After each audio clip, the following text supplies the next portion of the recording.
when you have pain in your back or your neck, what is the first step that you do? You either bear with it, you take painkiller, SOS, or you will use some pain spray that you have lying around in your house. Now with these pain sprays or painkillers, it's just gonna cut off that pain sensation going to your brain. It's not actually helping you get that pain relief.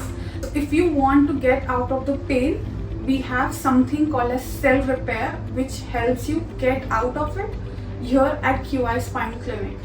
Now this cell repair is nothing but based on microcurrents frequency.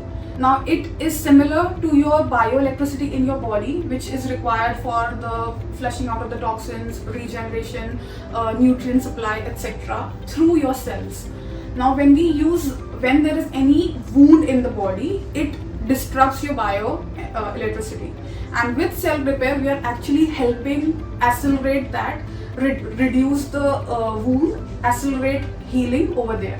We have multiple programs for different types of issues regarding your neck, pain going down your arm, headaches, pain in your back, osteoporosis, pain going down your legs, numbness, or even the muscle weakness. If you have any of these issues that I listed above, you can definitely contact us at your nearest QI Spine Clinic. Follow for more. Call us at 080 352 16995 for first free consultation.